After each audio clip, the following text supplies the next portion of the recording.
The Tudor History and Travel Show is a podcast that brings Tudor history to life by exploring Tudor places and artefacts in the flesh. You will be travelling through time with Sarah Morris, the Tudor travel guide, uncovering the stories behind some of the most amazing Tudor locations and objects in the UK. Because when you visit a Tudor building, it is only time and not space which separates you from the past. And now over to your host, Sarah Morris. Hello, my friends. You are very welcome to this episode of the Tudor History and Travel Show. Well, we'll come on to the subject of today's episode in a moment, but first I have a little bit of housekeeping. Last month over at Simply Tudor Tours, we completed our second successful tour, Anne and Elizabeth, mother, daughter, traitors, queens. We had a fantastic time with a wonderful group of Tudor history lovers from around the world. And you might be interested to know that, well, sadly, due to unforeseen circumstances, one of our tour participants for our September tour, The Rise and Fall of Anne Boleyn, has had to pull out. And so we have an unexpected vacancy on that tour. So if you're thinking of planning a last-minute holiday and you'd love to indulge your love of Tudor history, then you might want to think about joining us. And if you are interested, all you need to do is email me at simplytudortours.com. Information on the tour itinerary can be found on our website, and I'll make sure that I include a link directly to that page in the description associated with this podcast. Right, okay, well, let's move on.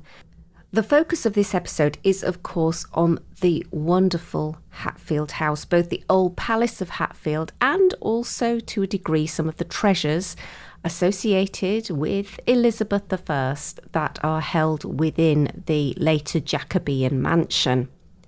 Now, as ever, there is a show notes page associated with the podcast. This is in fact combined with an earlier blog that I wrote on Hatfield.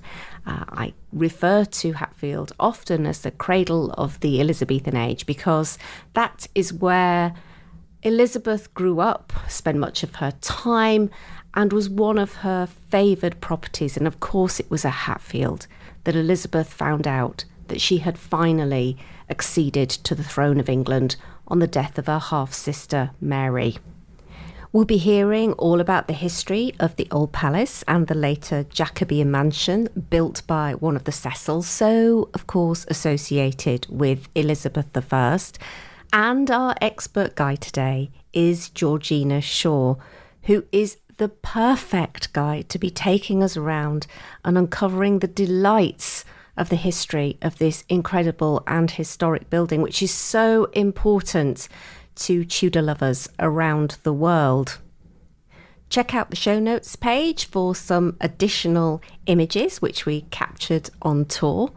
But apart from that, I'm delighted to finally, because this is one I've had on my list to cover on this podcast for quite some time, I'm delighted finally to be able to take us time travelling back to the old Palace of Hatfield. So let's get going.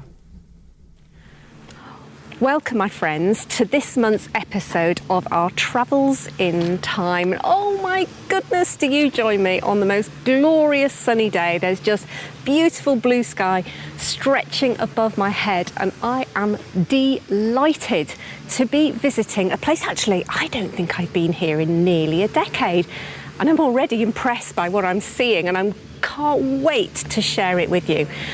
Yes, I am at Hatfield House. Now, if you follow the Tudor Travel Guide, you will know that I get to all sorts of places, ruined abbeys, modest manor houses, museums and art galleries. But today I think we're at one of the big places on the Tudor itinerary for any Tudor history lover. I am at Hatfield. Of course, I consider it to be the cradle of the Elizabethan age, a place that was much beloved to Elizabeth I when she was a princess. And I've come to explore the history of the place. Of course, in particular, its association with the aforementioned Tudor princess.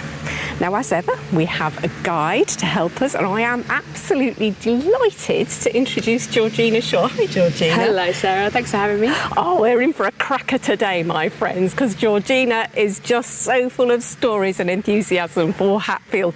But before we get into that, please do introduce yourself. Yes, hi, I am Georgina. I originally started working here 5 years ago as a house guide, following in the footsteps of my grandmother, who is currently still a house guide here. And now I work as an operations assistant in the visitor operations team, and we work everything to do with the house opening, the gardens opening, all of the festivals, the events, anything that you see that involves somebody visiting, I probably have something to do with it, and it's set up. So an amazing place to work. It gets me every time, and so I'm really excited to take you around because, like you said, head full of stories, it's got to come out somewhere, so can't wait to tell you. That's fantastic. And you were saying you're trained in dramatics as well. I am. I did go to drama school, so this is probably a chance to utilise my skills quite well. Well, I'm so looking forward to that.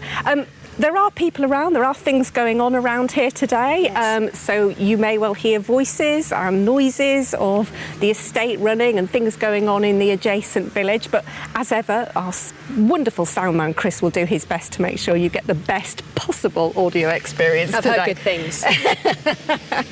He's a magician, he absolutely is, and I just wanted to give a little shout out to Chris actually, because he works hard in the background here. While it sounds like I'm having all the fun, Chris is busy making sure that all the audio levels are perfect. So, Georgina, let's start at the beginning. A very good place to start. Indeed, so the song goes. I can see your musical theatre background is always already here. Yeah, it's already arrived. Excellent. So, what do we know of the very first building here? Who built Hatfield Old Palace and why? I believe that the original settlement, which was probably a couple of wooden beams in the shape of a stable, actually go all the way back to the Domesday Book. But the building that we're currently looking at and all of the adjacent red brick buildings are original to about 1485, which would have been built by the Bishop of Ely. And essentially, before it was an official palace, it would have been more like a school for bishops, I think is the way of talking about it. But obviously, it wouldn't have been a religious building itself because we've got St Ethelreda's Church right next door.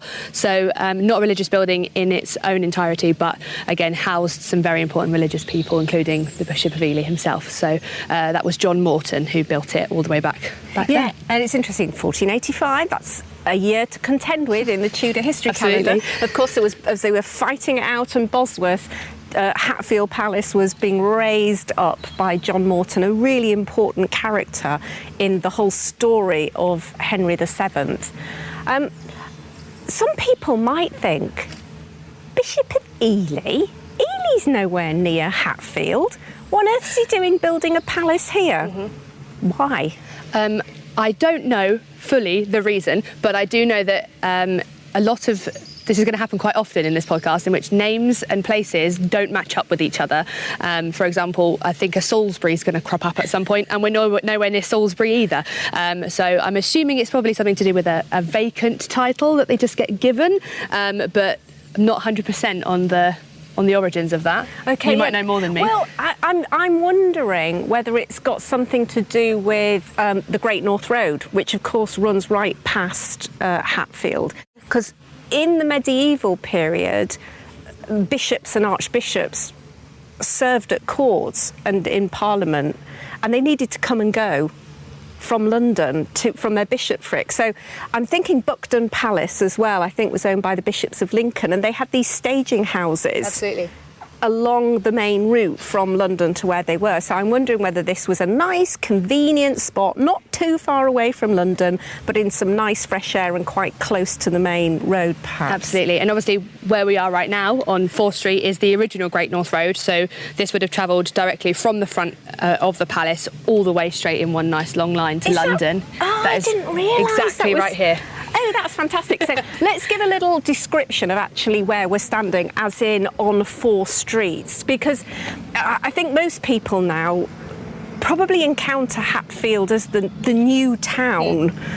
But of course, the clue's in the name, it's a new town. Absolutely. There is a beautiful old part to 4th Street. So can you describe where we're standing at the moment? Yes, so like I said, 4th Street being the original Great North Road is the first road, hence most towns have a 4th Street being the first road. And then it leads all the way down behind us into Old Hatfield, which is still full of the beautiful buildings that date all the way back. We now have a more modern section, which is being developed, which is called Salisbury Square. And that's hoping to be finished in the next couple of years with some new office blocks and some housing, but definitely a way to sort of activate the space and sort of bring those who only know the new town back into Old Hatfield, as we still call it. Obviously, you've got all of the beautiful housing with all of the sort of old-fashioned shutters on the outside. And my favourite thing that I learned when I was probably about 10 years old is that whenever you go into a house, you have to go down a step to get into the front door. And the reason that you know why is because you tarmac the road and you keep looking after it. And the more you use it, the more you need to tarmac it. And therefore, the road level rises, but the house does not, where it was originally built. So you always have to step down into all of the old buildings, which is always quite nice to see. It is a bit of a steep hill, and I do have to walk it often, so I like to say that I'm quite good at it, but it is a bit of a trek, but it is a gorgeous view. And obviously as you come under the archway and you come into what we call Palace Green, it is a beautiful first view of the buildings. And I think just before we do that, I just want to sort of emphasise that being the main entrance, you know, we can imagine the processions of perhaps little Princess Elizabeth being brought here, the whole train making its way, as you say, uphill. It's quite a grand kind of entrance. You can see the red brick gateway at the top of the street. May I just pause and just talk about St Etheldreda's Church for a moment? Because, dear listeners, if you do visit, you do want to make sure that you just nip outside of this old gatehouse and go and have a look at the church, because there's quite an important Tudor event that took place there. In fact, it was the christening of Frances Brandon. Of course, she was a daughter of Charles Brandon, Duke of Suffolk, and his wife, Mary Tudor, sister to Henry VIII. And in fact, Mary gave birth to Frances here at the Old Palace in 1517. There's an absolutely glorious account of her christening. Real detail is given about the jewels and the plate and the cloth of gold and the fabric that adorned the porch and the church for the christening of this important little baby. Of course, Frances went on to be the mother of Lady Jane Grey. So do make sure that you pop outside to the parish church and stand in that porch where the godparents would have stood, because they had to vouch for the baby, that they would forsake the devil before the baby was allowed to be taken into the church. So, and in fact, if you want to read an account of that christening, I did write a blog about Hatfield House and I've included the original account there. So I'll put a link in the description with this podcast of that blog, but I'll also put a link to our show notes page. As ever, this seems like a good time to mention our show notes page. We'll be taking pictures as we go around today, and so we will include those. So if you want some, we'll do our best to describe what we see to you, dear listeners, but if you want some visuals, pop on over and have a look at that. OK, so we reached the outer gatehouse, the original gatehouse range then for the Old Palace? Yes, so all of the red brick that you see around it sort of creates a little bit of a courtyard, essentially. We think it might have extended fully round to have joined onto the other side where the wall is, but obviously you've got areas of the church as well in there now, so we sort of try and incorporate that. But yes, all of the red brick is the original facades of the buildings. Yeah, so. And actually in that it doesn't disappoint, because any Tudor lover expects to see red brick. Absolutely. And you know you've arrived at a good old sort of late medieval sort of early Tudor building when you see this gorgeous range. And so we come to this courtyard, which would have been the principal courtyard and the main entrance into the palace. Can you describe what we see in front of us at the moment? So we are in what we call Palace Green. Obviously, you've got the big oval green literally right in front of you, and obviously all of the Hatfield clay red brick, which we're obviously immensely proud of. The first building you actually have on your left-hand side is the Hatfield Park Real Tennis Club. I say real tennis because it is real tennis. It's the sport that Henry VIII created. So it's one of only a couple left in the country, I believe. So it's sort of a mix between squash and tennis, in which you have to hit it onto the roof first. So it does look quite odd, in which you've got windows with no windows in and they're all blocked up. Yes. But it's only so that the light doesn't distract the players on the inside. I see, because I thought, oh, that must be not used for something. I had no idea. So we've got an original Tudor real tennis. An original Henry VIII. No idea. That's amazing. Have you played? I have. I have. It is hard. difficult. It's immensely difficult, It really but it's very good fun. Does keep you very fit. Yes. And obviously, a lot of people in the office do use their lunch breaks accordingly, which is quite fun. Yeah. But it's not open to the public, though. It's a private club. It is a private club, but I believe you can sign up for lessons as a member of the public. So if you fancy having a go. Well, that was go and ask about it. That was a lovely diversion, and I had no idea. So thanks for telling us about You're that. welcome. So, and then we work our way around. Yes, as you move round, the windows that you then see, which are actual windows, go into what we now call the riding school. So the actual facade of the building is still the original brick, and would have been the riding school as it was at the time. But now it's modernised as a conference venue, as a wedding venue as well sometimes. So you've got a nice sort of more modern space inside, but with the glorious facade of the building, and obviously covered in the most gorgeous wisteria at the moment, and I'm hoping that it will still last long enough for people to come and see it, but they have to come back if they don't see it when it's up. But it's lovely, isn't it? As you work your way around, you've got the gate right in front of you, which we call Laundry Arch. I believe that obviously comes from either laundry being delivered in or out at some point, but that is now what we call it. And you've got the last remaining wing of the Old Palace, which I know that we'll go into later. But the Old Palace itself is the gorgeous tall building in front of us, and does date back all the way to 1485, and has been kept exactly as it would have been. So it's really fantastic that we've still got that surviving range. And we will talk about what happened to the Old Palace and why it doesn't all still exist, but at least we have one range, and probably one of the most important ones, and we will be going inside and telling some stories of what happened actually in that very room.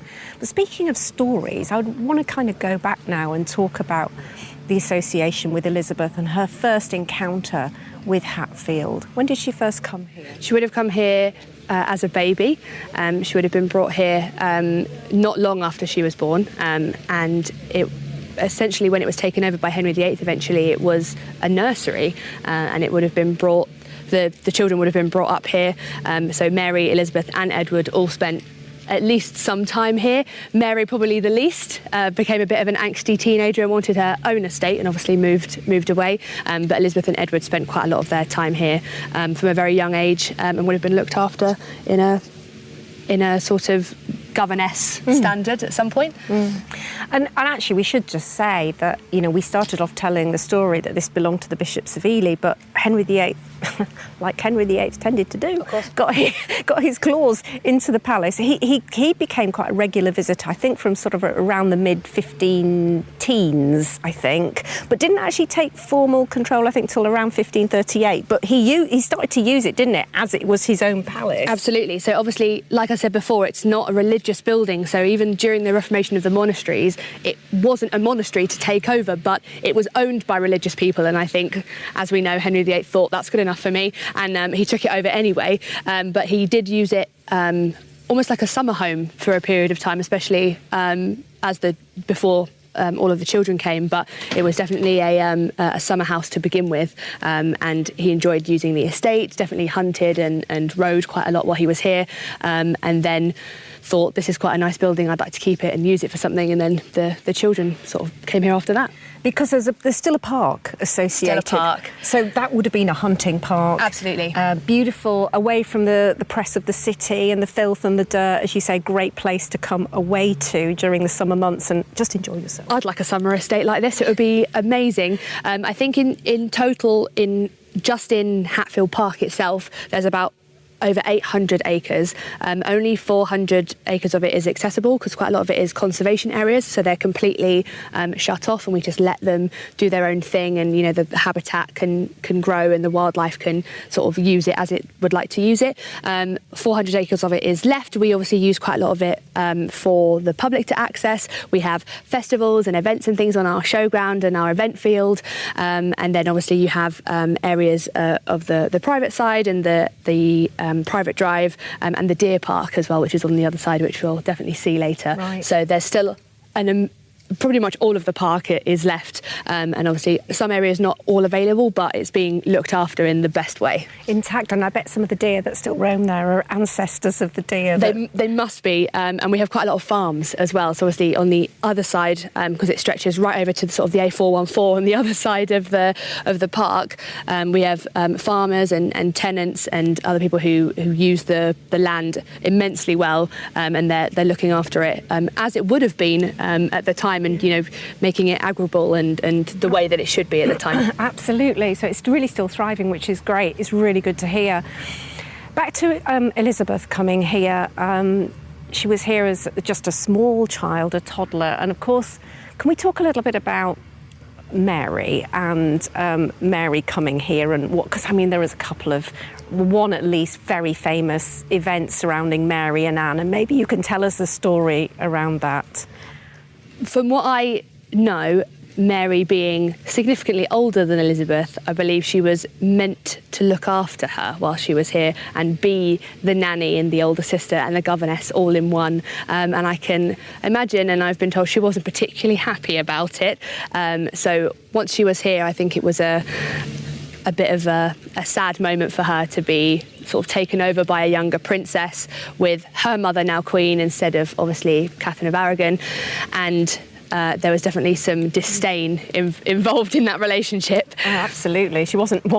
She had been Princess of Wales, and suddenly she wasn't. Absolutely. And she was relegated to basically serving in her infant sister's. Yes, so she was not happy about that, was she? The building was nice, but the job not so much. Not so much. And then Anne Boleyn, of course, couldn't keep Elizabeth with her. That was the way of things.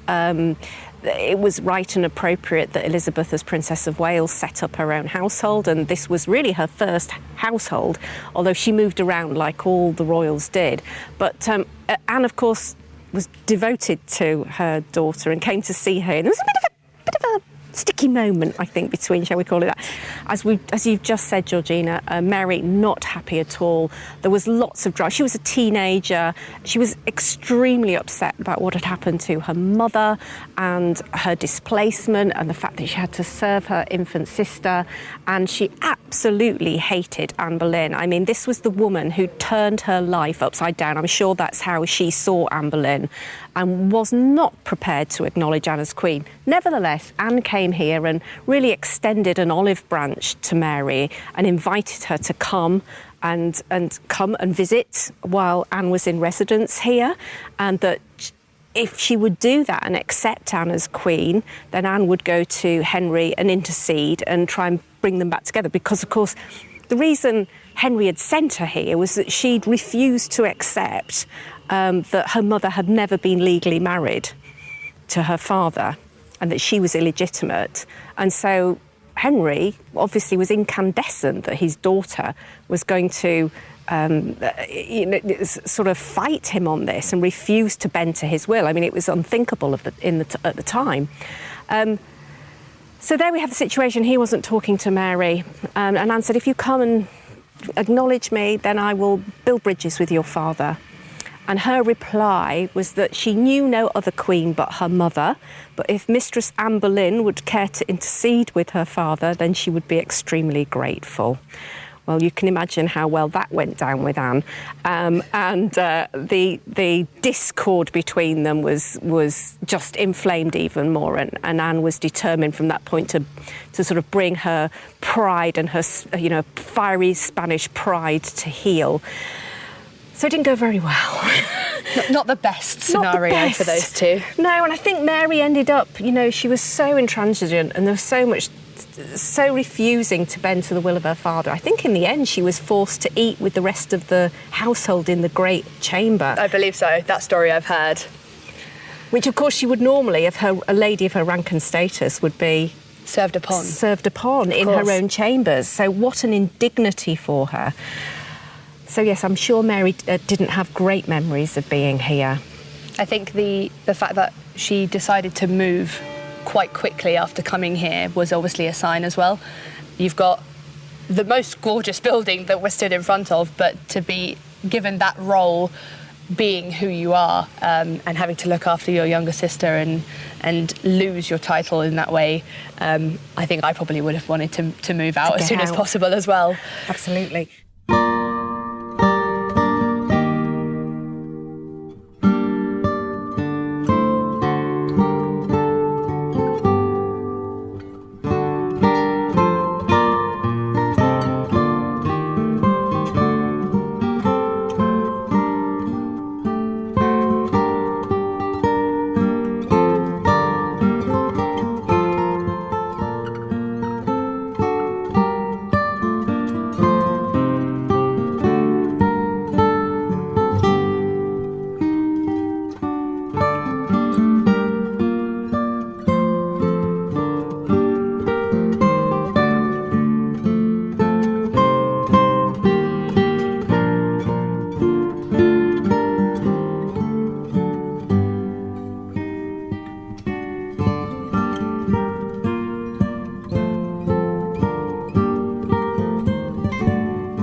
Get in and see some of the spaces that do survive. So where do we need to go, Georgina? So lead the way. There is obviously the main door through the front, which if you are a gorgeous bride on your wedding day, have all of your photos taken in front of that door. However, for the beginning of our Old Palace tours, when they're running, we do take you through a secret side door and take you up to a couple of the original rooms upstairs that are above the kitchens, and then further into the building after that. Lovely. Love a secret door. So we're just approaching this western range. There's a beautiful Tudoresque door.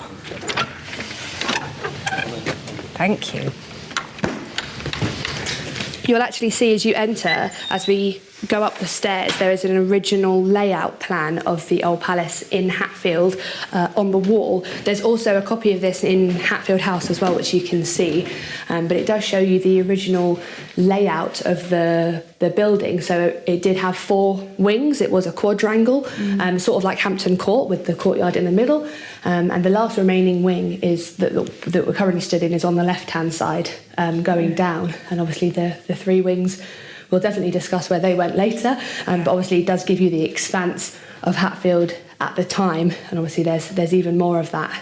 It's beautiful. Yeah. I mean, you could see the scale of the parkland and all the paths and trails that crisscross through the woodland. And also just looking at that plan, and in fact in the blog I mentioned, I think I've got a copy of that plan, and you can see on I think it's the southern side, you've got all the beautiful gardens all laid out in Tudor style, haven't you? All the knot gardens. It's really, really pretty. And therefore, I think that this range on the south was probably the where the private apartments were, because they normally looked out over the garden. Yes, that would have been. So the wing that we'll go into, the corner of the wing that we'll go into shortly, is the bottom wing, which would have been Elizabeth's original wing, where her bedchamber would have been. This is only the plan from the air that we have of the original one. I know that we do have a rendered image of what it would have looked like in a 3D perspective, which I'll have to try and get a hold of it for you, because it is a fantastic image to see that someone has created from accounts, because obviously there's not much admin going back that far. So this is the best we've got at the moment, but future images that have been created electronically are now very, very clever to see what it would have looked like, and we can see all of the original. Oh, that would be wonderful, and it'd be great if we could include that in the show. Of course. Fabulous. Right. Excellent. Let's press on. So we're going, as you can probably hear, dear listeners, we're heading on up the stairs. Everybody asks me about the giant mirror. It's for the brides. Okay, right. Obviously. Well, I can see a rogues gallery. You can. So this is what we aptly name the fireplace room. It has 2 fireplaces in it. Again, a lot of the original uses of these rooms is lost, because it could have been anything at the time. It might have been completely redone when the other wings were removed. But this is where a lot of our tours take place, because obviously you've got the, after Hans Holbein the Younger, portraits of Henry and his 6 wives. And it's quite nice to see them all together in the collection, actually. What's the dates then? What's the century? Are these 16th century or are they later? They're slightly later because they're copies. Yeah. But the originals, I believe, are around about then. Wow, yeah. I think some of them were on show at the Holbein exhibit at Royal Staterooms. Yes. So it's an interesting one of Catherine. I don't think I've seen that one before, or even of Jane, actually. I think Anne Boleyn, Anne of Cleves, very familiar. I've never seen the one of Catherine Howard or Catherine Parr before, but interesting. I always find it odd to see Anne Boleyn without her B. Yeah. Still with the pearls. With the pearls, as yes. always. So, I mean, I'm just thinking now, we've got this West Range, which has the Great Hall in it. What Great Halls would have had a low end and a high end, so the low end was more the service end, the high end led to the Privy Chamber. So I presume we're at the low end because we're going to go to the other side. Yes, we are, and directly underneath us is, even though it's now modernised, is now the kitchen area, so it obviously would have been at the time. Okay. Now it's obviously got proper full ranges in it, but... That was the kitchen? It would have been. Excellent. There are also rooms upstairs that go to the tower as well. That's very exciting.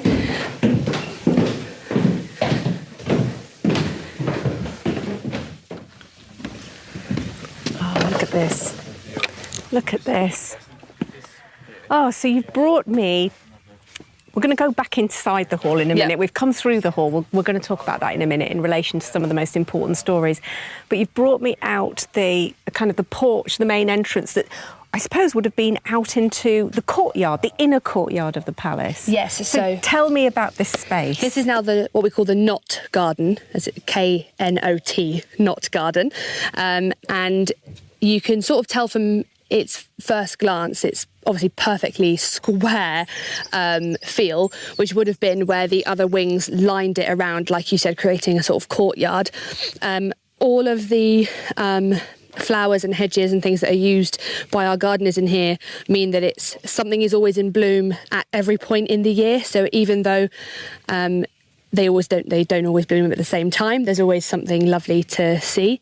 And they're all based on original gardens that would have been adjacent to the palace when it was built. So obviously this would have been just a courtyard area. And like you said, we saw on the plan, all of the gardens would have lined the sort of private wing. So we've taken those designs and, the knotting of the hedges and the courtyards design and put them together and made this glorious garden. It's really lovely.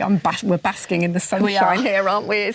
And then, of course, we're actually going to go inside the new Prodigy House, Hatfield House, as most people know today. We're going to go in there a little bit later because there's some important artefacts related to Elizabeth. We can see how close it is. And I don't want to kind of cut the story short, but of course, we can obviously see that these 3 ranges have disappeared. Do we have any remnants of the footings, or have they completely gone? Completely gone. I'm not sure whether that's how good a job they did taking them down, or whether that's how things have grown since then and covered it. Some of the extra brickwork along the edges, and especially some of the wooden staircasing, has definitely been added, but is in keeping with everything that was left behind. So we try and look after that as best we can. But the shape of where it was is definitely still clear, but not any foundations or anything. Never mind. So where... Because I'm looking over to my left now, where the south range would have been. That's the privy lodging range. I can see there's kind of... Was that the end of the... or kind of a fragment of that range? It's sort of where the south and the west meet? Yeah, so this corner where the wooden stairs are is... If you imagine it going horizontal in front of you, heading down towards the house, this would have been the private wing. And we know from the limited number of plans that we have that would have been Elizabeth's bedchamber wing. Yes. I think I was reading something that Simon Thurley, people will know, Georgina, I'm a bit of a fan of Simon Thurley, who's the architectural historian, was writing about the fact that, where was Mary lodged, and he didn't, I don't think we know the answer to that question. He was postulating it could have been on the ground floor under Elizabeth's rooms, or it could have been over in one of the other kind of guest ranges. What a brilliant view you get up here. You can definitely see the layout of it now, and how big it would have been at the time. Yeah. One wing is big enough, and you see when we go and see the main hall, you sort of see the grand expanse, but to have 4 wings of that size would have been unbelievably impressive. Yeah, there's some lovely diapering patterns into the brick there, isn't there? They've really decorated the facade of the building. Absolutely. And also this would have been the inside of the courtyard, so it's quite nice to look at now, but obviously would have been definitely something to see when hidden inside as well. But I suppose when you look across at the big house, let's call it the big house, the main house, the modern house, it's even though this would have been big, that it probably would have dwarfed this palace even when this palace was intact, because it's 4 stories? Yes. Whereas this is just a 2-story building, so he clearly, and we'll come to who he is, had grand designs for his new house. Definitely had a good vision for what he wanted. So where are we going into now? This room that we're about to head into, we now call the upper solar. The room directly below it is the lower solar, so they're the solar rooms, mostly because, as you can tell, it gets the sun the most. Yes. And definitely we can feel the heat in here a little bit. But this was the original school room, or the teaching room in the palace, which meant that Elizabeth and Edward would both have been taught in this room at some point. That's pretty awesome, Georgina, that's pretty awesome. We have meetings in here often, and it's always the best story to tell them because they feel like they're learning something somewhere that a royal has previously learnt, and they absolutely love that. But it is a lovely room. The acoustics are lovely, but it's a really nice room to sort of contemplate in, I think. Yeah. And, both of them learnt about 12 languages between them, so I think Elizabeth and Edward did a very good job. I've heard Edward wasn't so much a fan, but Elizabeth did very good at studying in here. She was an incredible scholar. She could put most people to shame, I would say. So it's interesting to think, isn't it, that doorway that we've just come through, which today leads out into the garden, undoubtedly led into a sequence of chambers that would have been used by Princess Elizabeth. Yes. Now let's fast forward a little bit from childhood, which you've just mentioned here, into her teenage years. And she's staying with Catherine Parr at Sudeley Castle alongside Catherine's new husband, Thomas Seymour. And there's all sorts of odd shenanigans go on with Thomas Seymour, and many people will know the story. She eventually gets sent away in disgrace because there's some rather really quite inappropriate behaviour goes on. And she gets sent away, and eventually she ends up back here at Hatfield, but it's kind of not the end of the story because she gets embroiled when Seymour sort of falls foul of being accused of plotting to marry Elizabeth, basically, and essentially taking control of the country and marrying the heir to the throne. Not the done thing. So they send some people out here to interrogate Elizabeth. What can you tell us about that?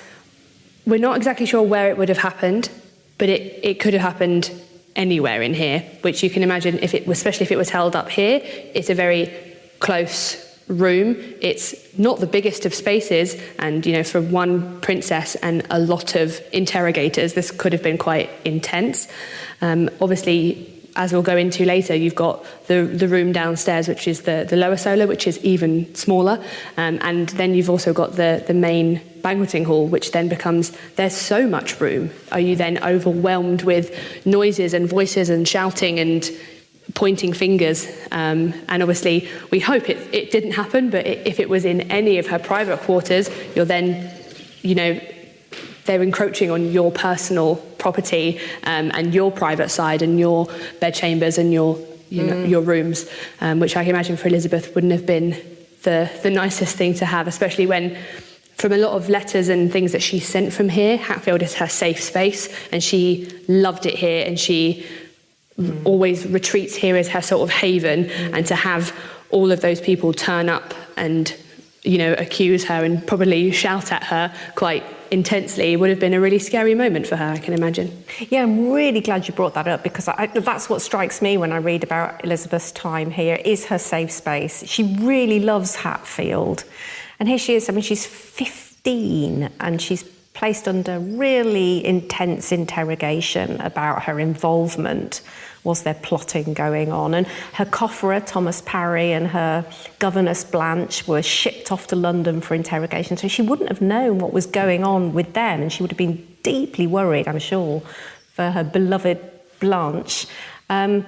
So really, really pressing time. I remember reading a quote, I can't remember whether it was Linda Porter, who was basically saying that whatever happened here transformed her from a girl to a woman. Absolutely. And for better or worse, she was never going to be the same again. It taught her some serious lessons. I think this was her moment between being a princess and becoming ready to be queen. Yes. She's young for sure, but I think it's a good sort of emotionally, an emotional learning point for her to go, I'm now no longer a carefree, enjoying the grounds, learning languages, sitting down and reading books. This is, people are watching me at all times. Everything I do is now under scrutiny. This is the point where I need to make sure that everything I do is done for a reason and has a purpose, rather than just being, oh, it's such a lovely day, I might go for a walk. It becomes, if I go for a walk, what do I wear? Who do I walk with? How do I walk? Am I going somewhere? And everything then has purpose from here on out, I think. Yeah, it's a really good way of putting it. The queen in making happens here. She's forged here, and I love that. It's fantastic to have come up here, because I've never been in this space before, so that's a real thrill for me, so thank you. I noticed in one wall, I'm not sure whether this would have been here, there may have been some kind of squint looking down, but today you've got the glass that looks right down. We do, we couldn't not put glass in here. It's too good of a view to miss from this room looking down. There's a place similar in Hatfield House itself where you can see over the main hall from a room above. So it is possible, like you said, that there could have been something dividing it, which maybe would have been a possible sort of servant lookout, just to see, especially if you've got big banquets on or parties, you would have looked down and, kept an eye on, does the Queen need more wine? Is there enough turkey legs on the table, whatever it is that they're discussing, and then they could have worked it out from here. But yeah, now we've got these gorgeous windows in, you can see the Great Hall. Which we are going to go down to now, and you can tell me all about it, because the architecture is... Look at that ceiling. Oh my goodness, dear listeners. You must have a look at the ceiling, because it's just a beauty. So let's go down and just stand and be awed by it.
door that we've just come through that leads us down. So we've come downstairs now, and we are standing in the middle of the Great Hall. So please tell us about this hall. What are some of the features that are really interesting that talk to us about, you know, its significance and how it was developed, etc.? So the entirety of this room is pretty much original. I think the only thing that isn't is the floor, and that's just because it's used the most. Everything else dates back all the way to the original building, including, as you said earlier, the most amazing ceiling. It's all made from English oak and walnut, I believe, and the oak trees would have come from the estate. So when we go out later on, you'll see the expansive oaks that we have, but they were used to create this beautiful ceiling. I learnt recently from a maritime historian that if you picked up this room and you flipped it upside down and put it on the sea, it would float. It is essentially the bow of a ship, just flipped upside down, which must be good because when it rains it doesn't leak, so that's good to know. But is, that sort of beautiful structure is completely sound. There's nothing wrong with it. Every time we check it, obviously we have people come and make sure that it's all still intact, that nothing's rotting, that everything is doing okay. And we all sit here with our fingers crossed, and I don't know why we do, because there's nothing wrong with it. It's structurally perfect. The best part about it is that you can obviously see all the knots in the wood, which is obviously nice and characterful, but you'll see occasionally that there's some very small, sort of perfectly circular holes, and most people think they're nails or something, but at some point this room was used as a stables and the sparrows moved in. So the only way that you get sparrows down, unfortunately at that time, was to shoot them. So you've actually got a couple of sort of musket holes in the wood, but that is quite nice to see. Yeah. It's got its original sort of character, it's got an added story to it, and it's still completely intact. So we obviously got them all out in the end, I assume, because we haven't had any problems. Yeah, you've got these sort of faces on the plinths of which the arches sort of sit on. Yes. Are they original as well? They are. They're almost gargoyle-like, but they sort of depict more real faces. And we don't actually know who made them because they all seem to be done by somebody different. And that person is the face.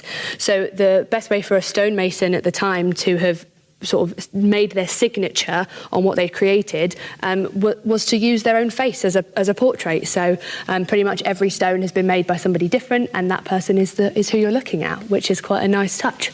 That's fantastic, isn't it? If not slightly scary. What about the tapestries that you have? Because they're lining all the walls here. It makes it lovely and warm along with all the wood. So they are, I say recent addition, they've been here as long as I can remember, but some people do remember having events in here where you could see all of the original brick underneath. But they depict a typical Tudor hunting scene, so historically they are perfectly accurate to the building. They are digital recreations of the tapestry that's in the V&A Museum. So the original belongs to the Victoria and Albert Museum in London, but we have these gorgeous, pretty much authentic copies to hang here, just to add that extra sort of historical ambience to the room, because it probably would have lined a room similar to this. Like you said, it keeps the heat in, it adds something extra to look at that's not the brick, but also would have been, a historical significant scene that you would have seen. So absolutely, definitely. I think I even read an account, and maybe we'll come on to this, of a banquet given for Mary, Queen Mary at the time, by Elizabeth, where the tapestries are described. So absolutely, it would have been hung just like you see at Hampton Court, and many of you dear listeners will know what that is like. Actually, the dimensions are not that different to Hampton Court, actually. It's a really huge hall, and just gives you an idea of the importance. Now, my imagination is running away with me a little bit here, which is not an uncommon thing to happen. Best thing. And I'm thinking about, I'm fast forwarding a little bit in Elizabeth's life now, and we are now in the reign of her half-sister, Mary I. Edward has died. She obviously hears about the death of Edward, I think probably while she's here at Hatfield. She very sensibly, I think she gets summoned to London, by the new Lord Protector. And like any sensible Tudor princess, she claims that she's ill and she can't travel. She keeps her head down because, of course, we get this big tussle for the throne between the Lord Protector and Mary, who is essentially putting Lady Jane Grey forward, and Mary. And that's that's a tricky time, but she keeps her head down.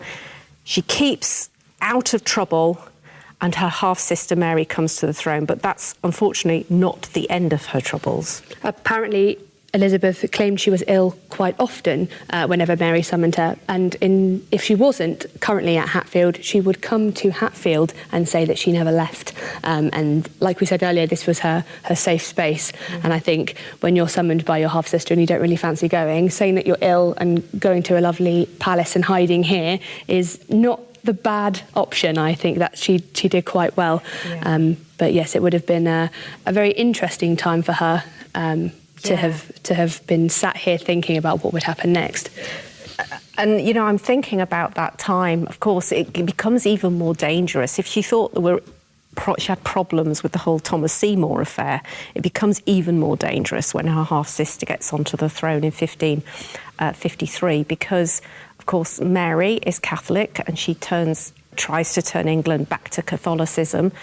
We know Elizabeth is of a Protestant leaning, as her half-brother was. And of course, all the Protestants now start to rally around Elizabeth, and whether she likes it or not, she becomes the potential figurehead for any revolt against the crown. And in fact, I think just the following year, following Mary's accession to the throne, that's exactly what happens.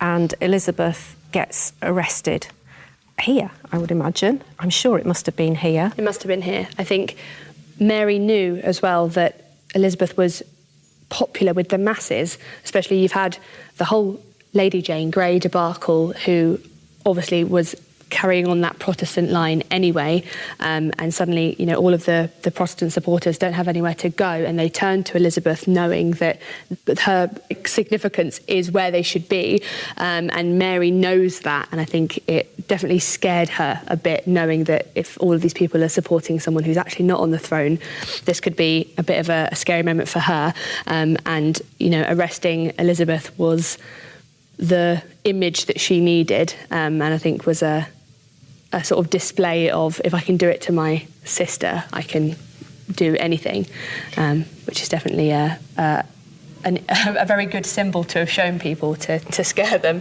Yeah, and I'm imagining like the party who came to arrest her arriving here and coming through the very doors, because this is the main entrance to the palace, and we're standing looking at the doors that lead to the porch from the main courtyard. And I can imagine them coming and presenting themselves, and Elizabeth coming down here and being taken to the tower. She must have been terrified. I like to think she knew at least a little bit that something was going to happen and that she was ready. I think, like we said earlier, being upstairs, and she's now become, you know, a queen in the making rather than just, you know, a princess in a palace. This now becomes, I'm ready to take this step.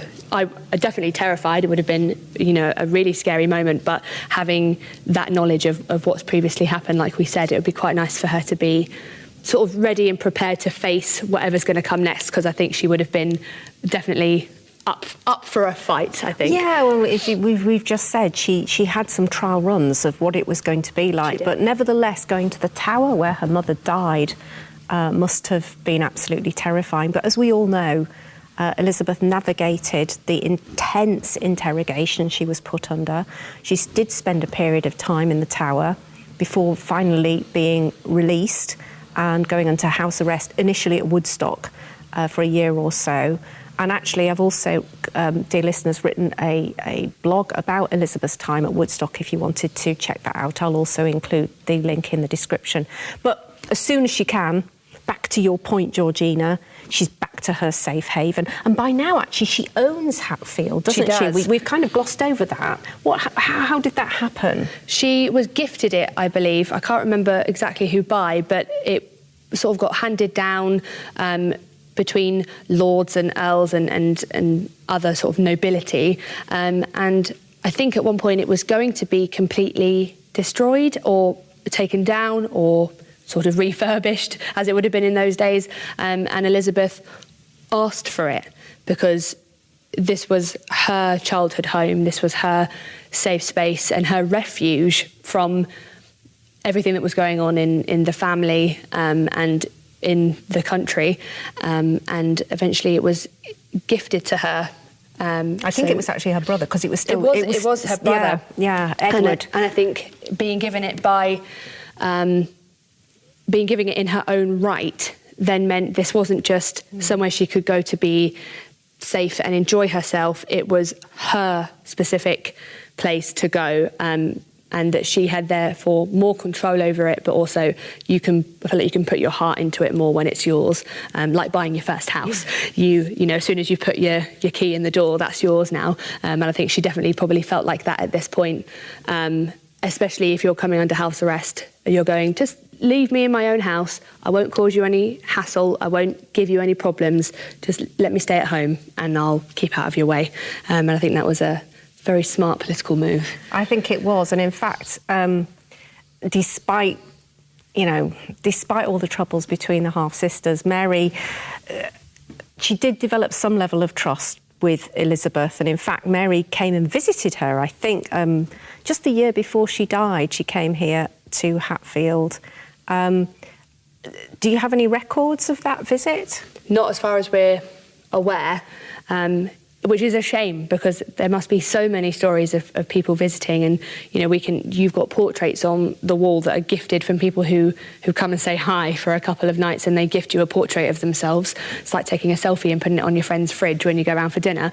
But we don't know why they were here or what they visited for, or if it was a political meeting, was it a social call, was it there was a big banquet, and those sort of details that would be quite nice to know have sort of been lost over time, which is a shame. But I think Mary did visit Elizabeth in that year, and also at that point Elizabeth starts to sort of become a bit more ready in her taking over as queen, because obviously everything going on with Mary and Philip of Spain at the time is causing issues, and she's not so much maybe focusing on being the queen that she should be, and Elizabeth is starting to learn. So I think there is a story that she was summoned to London by Mary, and she wears black and white. She doesn't dress like a princess. She's really humble, wears something that a princess will probably never be seen in, and she's told, don't wave at the crowd, don't say hello, don't smile at people.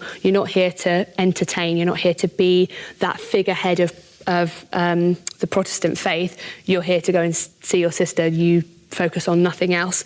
And she does, because she's not trying to provoke Mary in a way that's going, the people love me, you should be scared. It's I don't really care if they love me or not. If you're in charge, I'm letting you be in charge. I'm not causing you any issues. And I think especially a visit from Mary here definitely would have been that step forward in a not just a friendship, but maybe an actual sibling friendship. Yeah, it's interesting. I wonder whether Mary knew at that time that she was beginning to fall ill. Obviously, there was a bit of a protracted illness there. I wonder if she was starting to recognise that Elizabeth was actually going to inherit the throne. Although, as we know, towards the end, she had what she thought was a pregnancy, which turned out not to be a pregnancy. So maybe she was still holding hope for an heir. But it's an interesting, I suppose, reconciliation of sorts between the two half-siblings. But I do think this is appropriate to talk about one of the principal characters who endured through, all of his life and much of Elizabeth's, and that's, of course, William Cecil. And I'm aware that she obviously, she met him while she was a princess. I'm not sure we know exactly when or how that happened. No, I don't think we do. All that we know is that, William Cecil at the time wasn't a man of particular nobility. He must have owned land and sort of had a decent standing, but essentially he was your sort of average Joe. But he was a very smart man. There was no doubt about it. And I think Elizabeth clocked that very, very early on, and realised that this is the sort of person that she should be not just friends with, but close with, and have a sort of almost political collaboration with, because he knew what he was talking about, but also was a very good reader of people, and understood what was good imagery-wise and in terms of what should be shown to the public and what shouldn't be. And he wasn't just a friend. I think he was a confidant and a very, very good right-hand man. Yeah, I'm sure he was steering Elizabeth through those very difficult years as much as he was able to do. So we are really getting to 1558. This is obviously, Elizabeth has been through, she's been the Princess of Wales, she's been an illegitimate bastard, she's been a accused traitor, and now finally, when her half-sister dies in November 1558, she finally has this moment of triumph. And I think we are going to be lucky enough to go and visit the place where legend has it that Elizabeth heard of the news of her accession. Is that right? Do we get the chance to? It is. I think I will definitely go and take you to see the oak tree. And I think it's important that we start, before we travel, that we start here, because as I was saying about William, the story goes that Elizabeth was obviously here at Hatfield, but she just wouldn't have been sat around waiting to be queen, because that's the most awful image possible. So it's definitely on the cards that William and her sort of discussed what we're going to go and see, and how it's been portrayed over the years, because it is the most significant story and we're still telling it 400 years later, so it must be important and have some element of truth to it. I can't believe it wouldn't. I think you're absolutely right. Okay, let's go.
Georgina, we've come into the park. Oh, it's just, can I just say just how stunningly beautiful it is. But you've brought me, as promised, to the replacement tree. Correct. I have a couple of questions. First of all, how do we know that this supposedly, that its original tree was the original tree? I believe, as far as I'm aware, all of the accounts of those who know the story or who wrote the story had the sort of vague location of where it was and how far from the palace it would have been, and obviously you've got this amazing avenue of trees lining you along the way, and whether these would have been here at the time. Obviously the road wouldn't have been, but it would have been sort of this sort of vast expansive park. It could have had less trees, it could have had more trees. The actual landscape, we're not quite sure, but the approximate distance makes a lot of sense for this corner to be the main sort of location for where Elizabeth would have sat under her oak tree. And I presume the tree was of an age, so we have that clue as well. Are there other trees in the park? Because obviously they were surrounded by trees. Were there other trees of a similar age? Quite a few. You can see a couple behind the new one that we're looking at, a couple that are fenced off. They do date quite far back, and obviously we've tried to leave them, to do what they want to do naturally. And down in what we call our Elephant Dell, which is sort of that hill just beyond us to the right of the tree, we've got what we call we call it Elephant Dell because we call them elephant oak trees. They're so old that the bark looks like elephant skin, and they're all sort of mangled and almost drooping to the ground, and they just create these gorgeous sort of shapes and shadows. But there are trees on the estate that must date back as far back as the original Elizabeth tree does. And obviously we do our best to look after them. So some of them are roped off for protection, but as we'll get into in a minute, ours was taken away safely. So I'm glad I've got sunglasses on because I'm feeling a bit teary actually, because it's just actually really poignant that, okay, maybe here, maybe not quite here, but somewhere in this area, Princess Elizabeth was not enjoying a warm day like today because it was November, so I imagine it was pretty chilly. But she would have seen that contingent arrive and really wonder maybe for a moment what the news was. Was this the news that Mary was finally... She would have known that her half-sister was ill. She would have had that intelligence, I'm sure, from people like Cecil, but she would have been wondering what news is coming my way. And then, of course, they arrive and they present Mary's ring and she knows her half-sister's dead. And you don't disturb the Queen when she's reading either. If she's alone and she's outside, that's, a symbol. She wants to be on her own. She wants to enjoy the peace and the countryside. So to have that job as well of being the one who interrupts the now Queen at that time would have been a significant feat for somebody to do. So we can imagine that the courtier falls to his knees and presents her with the ring, and she accepts that ring, and then of course she utters those absolutely famous lines in Latin, which I don't know about you, Georgina, but I don't want to butcher it. No. But she says, "This is the Lord's doing, and it is marvellous in our eyes." And I can feel the emotion of the moment. All of those years of uncertainty, finally, she was going to be safe. Oh, gosh. I think as well being in God's country, outside, maybe the landscape's not exactly as it was at the time, but even just stood here now, looking at the trees and hearing the birds and having that breeze come by, and you're thinking, it is marvellous, actually. And it's quite nice for her to have said that about here and about what was happening here, and that singular moment in time having the significance that it does, being pretty much where we're stood. Absolutely. Oh, can you imagine how excited she must have been? A bit overawed, I imagine, but also just the relief and the excitement and the pure joy. It's really touching to come here. And it is a bit of a way from the house, so it's not an easy walk, is it? How far is it walk-wise, would you say, if you wanted to walk over here? I'd say at a decent pace, if you're taking your time and you're enjoying the walk, I'd say maybe about 20 minutes, 20 to 30 in that sort of bracket. Again, depending on the heat, I think it'd take me quite a little bit longer on today's day. But again, you can obviously cut directly across the grass, which makes it a little bit quicker. But obviously the path that's concreted, it takes you directly here. So it's quite nice to have that direct line to it. But even for Elizabeth at the time, it wouldn't have been a quick walk. So I guess that's maybe where the uncertainty of the story comes from. But from all of the accounts, this is the location it would have been. Yeah, that's amazing. And you can wander anywhere in this park. I mean, genuinely, listeners, as we look out, there's just this vast expanse of park which is dotted with a whole smorgasbord of different trees. You can walk anywhere in this area? Pretty much in this area. There are certain areas as you go further in that are private, or they're residences or conservation areas, but they're all very clearly signposted. Yeah. So it's not like you could accidentally walk in and be shouted at. So pretty much everything you can see here is open to the public. We've got two woods as well made over there, almost gardens, but made into wood. So we have Jubilee Wood, which is when Queen Elizabeth II had her latest Jubilee. She came and planted a tree, and from the air it looks like a Union flag on the floor. And Wakewood, which was when our current Lord Salisbury marked his peerage as a as a member of Parliament. So there's other significant areas in this park that is not just our history as we know it from 400 years ago, but actually modern history, which is also quite nice to have. So before we go, I'm just touching the trunk of the oak. As you say, this is a descendant. It is. So the original tree was obviously getting very old. If it was 400 years from then, it was significantly older than that. So just to make sure that nothing was going to happen to it, it was uprooted. So it wasn't chopped down or taken apart. It was completely removed very safely and is currently being looked after. And this tree that we see now is a sibling tree. So it was taken as a sapling from the original oak tree and planted by Queen Elizabeth II in 1985. So again, people will see a more modern oak tree, but having that direct descendant from the original tree is even nicer. And planted by a second Elizabeth is even more poignant. It's brilliant, isn't it? So 40 years old, it's still a baby. There's a lot of growing left here to do. There's more queens for it to see, I think. That would be a lovely thought. OK, well, I think we've got to go back to the house because we want to finish the story. Because after Elizabeth finds out that she's queen, she returns to the palace and another couple of significant events happen. So let's make our way back. Sounds good.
So, Georgina, I really wanted to come back to the Great Hall because I love standing in the spaces where things actually happen. We could have talked about this at the Great Oak, but I really wanted to be back here in the Great Hall because after the accession, Elizabeth held her first Privy Council meeting. She did. So pretty much immediately it was, customary to have all of your lords and ministers and anybody of any political importance come for the first meeting, and Elizabeth decided to have it here. So all people are currently in carriages travelling from London. Exactly. And it's a very, very important time.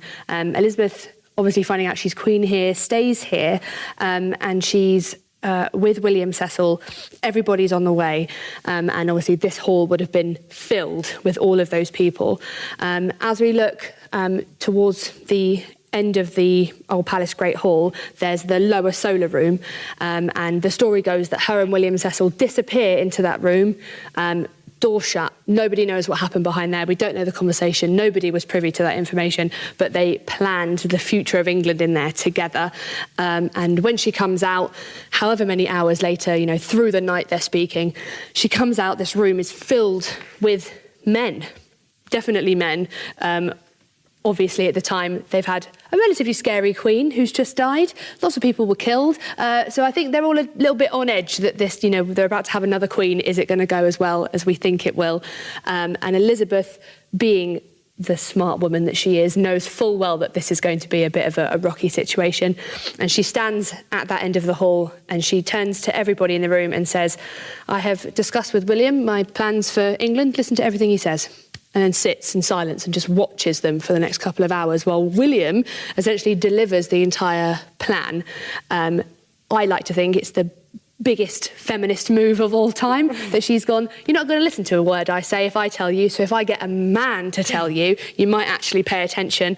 But I think it's brilliant in that she's going, if this man next to me trusts me enough to deliver this information to you, then you should trust me enough to listen to what he's saying. And they do, because they, understand that this is one of a solid reign that we're about to have from her. But the best part about this whole story is that the lower solar room is now the bar. So if you ever have a wedding or any sort of event in here, the bar room is indeed the lower solar, and that's where the future of England was planned. And if that's not the absolute most British thing you've ever heard, then I don't know what is. That's a great story. Definitely the most significant part of this building is that story. Yeah.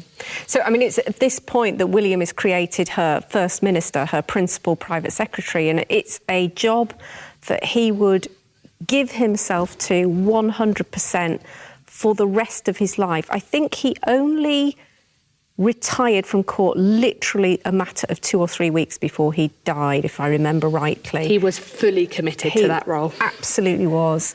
So, gosh, I'm trying to, I'm thinking of all the nobles, as you say, kind of fleeing London, knowing that the old Queen was dead and going to where the epicentre of power was, and all of those people would have been, the leading courtiers of the time, including Robert Dudley, I imagine, would have been in this room. So it's lovely to hear. Wow, that's a fantastic story.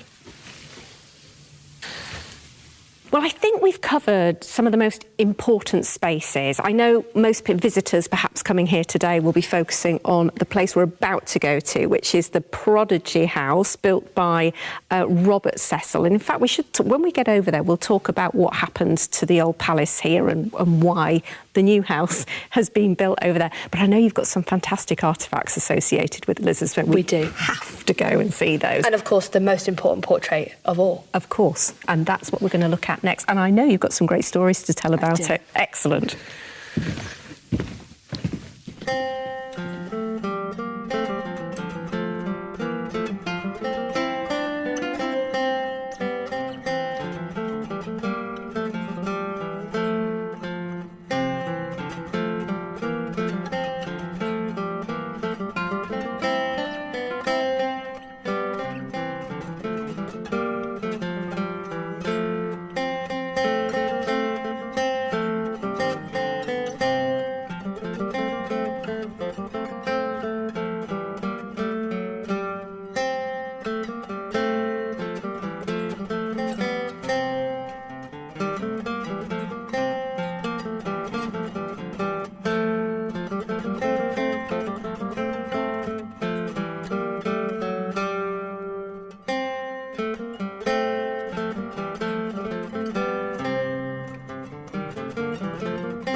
So, Georgina, we're just approaching the main entrance to the new hall, Hatfield House, built, I think, was it 1607-ish, beginning of... Started then, it finished in 1611, so it did take 3 or 4 years to be built in total.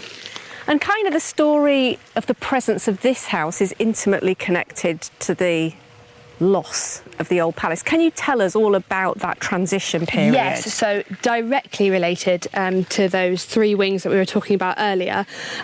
When William Cecil died and Robert Cecil, his son, took over as Right Minister to Elizabeth until the end of her life, when James VI took over and became James I of England and Scotland, he would have travelled down from Scotland and done an awful long journey from the Highlands all the way down here and stopped at multiple stately homes and estates on the way. And Hatfield would have been probably near to one of the last ones, I would say. And Robert Cecil, is doing this tour with him almost, brings him to what would have been Hatfield Palace at the time. Yes. And says, this is, a summer home for you to use. You can use it as you wish. And James sort of turns his nose up at it and goes, well, I don't like it. Which is understandable considering how much Tudor, infrastructure it has and its influence from the Tudor period. So James obviously would have stayed at Robert's estate in Tybalt and said, I prefer your house and it's much nicer. Here's an idea, you take Hatfield Palace, I'll take your estate at Tybalt and we'll call it a day. And I think Robert probably concluded that he either lost his house or his head, picked his house as he rightly should have, and he gave up his estate at Tybalt and came to live here at Hatfield. It was obviously then an ex-royal palace, but would have meant that he was given a title, so he then became the first Earl of Salisbury. Again, as I said earlier, Salisbury's nowhere near here, but it would have been just a vacant title at the time, so that's what he was given. And given that he was quite high up at the time and, tried to continue that relationship when James took over, he really needed to solidify that relationship quite early on. And living in a house that your king's just rejected directly in front of you is probably not the best place to live. And he does work that out very quickly and decides that knocking down 3 wings of the old palace is the best thing to do. He does keep the remaining one, which we're ever so grateful for, but he does knock down the other 3 wings. And the story goes, he picked up the bricks and he moved them directly into the building of Hatfield House. Now, as we said earlier, is significantly larger. So where all the extra bricks came from, we're not quite sure. I do believe some garden walls went missing as well. But he did incorporate those bricks and sort of, 17th century upcycling. Yes, good way of putting it. Brought them over here and incorporated them into the building of Hatfield House, which is a prime example of a Jacobean manor house. And what better way to prove your loyalty to James than to build a house that's literally in his style and everything that he would have loved in a building. And that's exactly what he did. So the old palace, like I said earlier, becomes a stables for a little bit. It sort of becomes a little bit empty, a bit derelict. I believe at one point it did house cars, and then they realised that as cars got bigger, they couldn't quite get into the door, so they stopped doing that.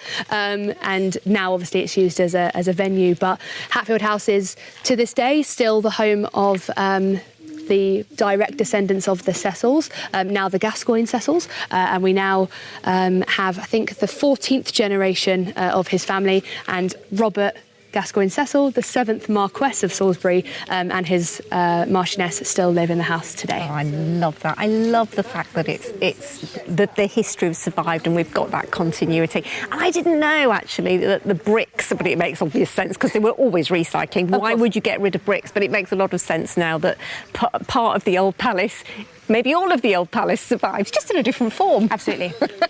That's a really interesting thing. Now, OK, let's go inside and explore some of these Elizabeth-related treasures. Absolutely, follow me. OK, so we're going up the main steps to the grand Jacobean porch. There's a few people around, so you may hear voices in the background, my friends. We may or may not have had a filming project here today, so they are currently packing all of their stuff up, so we are quite privileged to be allowed to sneak on in. Aren't we? Right, I better take my sunglasses off because I can't see anything. Right, well, the doors to the Great Hall are about to open, my friends. How exciting. OMG. A double door entrance. It needed one. Oh my goodness. Oh, it's a while since I've been in here. I'd forgotten and we've got it to ourselves, so how lucky we are to be in this just stunning hall. And I can see the pièce de résistance at the far end, there which is the famous rainbow portrait of Elizabeth I. Do you want to tell us a little bit about the hall? Because we can't ignore it. It's absolutely glorious. It is my favourite room in the whole house, and I'm not biased because it's the first one, but it does start you off correctly for the rest of the house.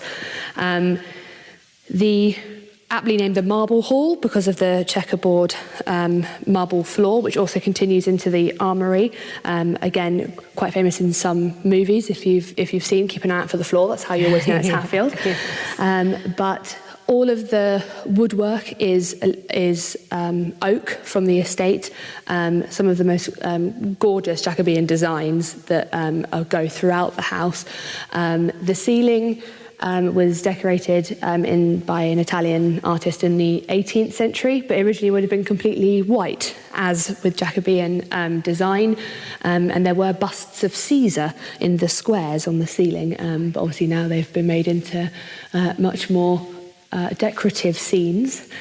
You've obviously got the Cecils themselves on the right-hand side. So you've got William Cecil on the left in his magnificent hat and his cane, and Robert Cecil next to him as well. And of course you've got James I in his lovely red stockings directly above both of them. You've got some actually incredible portraits in here. I'm really actually a bit gobsmacked about how beautiful. In fact, let's do a who's who. We've got Margaret Beaufort. Indeed. That is an above Margaret. What a charming little child in the most absolutely glorious red velvet gown. It could be a man. It is indeed. It's Charles I. It's Charles I as a little boy. In 1606, I believe, so he would have been 6 years old. And the best part about it is that it says the Prince of Wales underneath, but Wales spelt like the whale, the animal. The animal Wales. Which is quite fun. And then, as you say, we've got Robert Cecil, a full-length portrait of him. We've got Mildred. Oh, Mildred. So Mildred was the... See, I'm testing myself now. You are. Mildred is the wife of William Cecil. Correct. Long-standing, solid partnership, isn't it? Is that the only portrait? You know, I don't know whether I've seen another one of her. Not that I'm aware. We were actually at Burley a couple of days ago, and I didn't see one. She's rather splendid. Her jewels are really magnificent. Oh, gosh. And then, of course, we've got William with a very tall hat. It almost looks more Jacobean, that hat, than it does Elizabethan. Was it a posthumous painting, or I wonder if it was done in his time or not? Doesn't say, does it? Doesn't. He was quite, from my perspective, he was quite known to wear the hat often, but maybe he started it. You never know. I would just take issue with the date of birth, though, because I believe actually he was born in 1521, because he was born the same year as the Field of Cloth of Gold. Indeed. Because his father got back from the Field of Cloth of Gold, and a couple of months later, yes, he was born at near Stamford. It's been attached to the painting, not by us. No, I'm not. Just double checking, but we obviously have left it just for people to be fully aware. It's probably been there for ages. Indeed. I'm just loving looking. What else? Is this an Elizabethan horse? Yes, so it does say a large grey horse is the name of the painting, which is, a very apt description. The painter is unknown, but the story goes that this is the horse that Elizabeth rode at Tilbury. Is that right? How fantastic. Because I was going to say, obviously, you see lots of large portraits of war and horses are featured, but kind of horse paintings, usually you see, and I'm no expert on this, but I'm just sort of drawing upon years of wandering around historic houses. They tend to be more sort of 17th, 18th century. Yes. But here we've got an actual Elizabethan horse, one of Elizabeth's potentially, so legend goes, yes, as you say, one of her horses. It's one of those things where you would never paint a horse in its entirety on such scale if it didn't have some sort of importance like that. So obviously the story goes she delivered her famous, I may have the body of a weak and feeble woman, but I have the heart and stomach of a king and a king of England.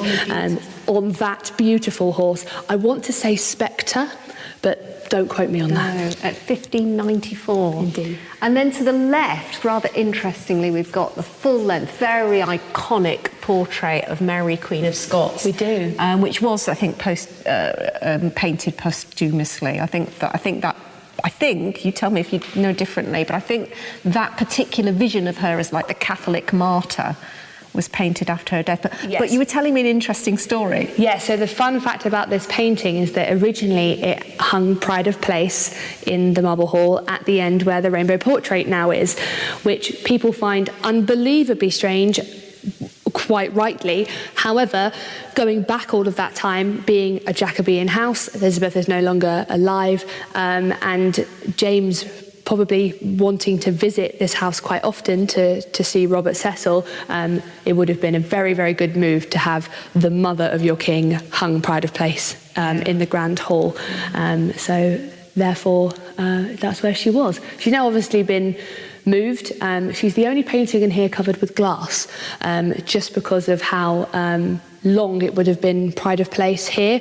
I think it's an extra layer of protection on that painting, but still looking over us. She always. is. That's a wonderful portrait. And then we've got a classic, iconic portrait of William Cecil in older life in all of his robes, and Robert on the other side, and a little bit of Henry VI on the way.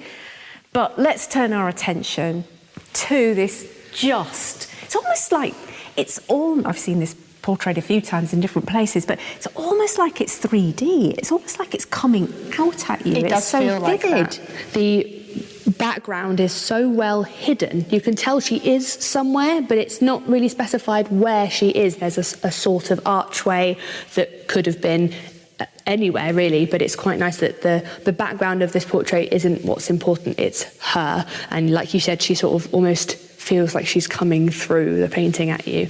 When you're looking up the house at night and you are in this room on your own, she does watch you. I've felt her eyes on me. It's quite an intense moment. We will definitely include, if we may, a copy of this in our show notes so people can hear. But can you point out any of the most interesting things to note? And maybe the story of when we think this was painted and what it's trying to tell us. So back in September, it actually came back from conservation. So we actually know a little bit more about it than we did before, which is quite nice information to have. The main fact is that we didn't know who painted it. We still don't know who painted it, which is quite exciting. They believe that it was a collaboration between quite a few artists. So it wasn't that the portrait was finished and then somebody came along and changed it. It was actually somebody worked on maybe the face, and somebody worked on the bodice, and somebody worked on the dress. It was a collaboration between artists because all the elements are done quite differently.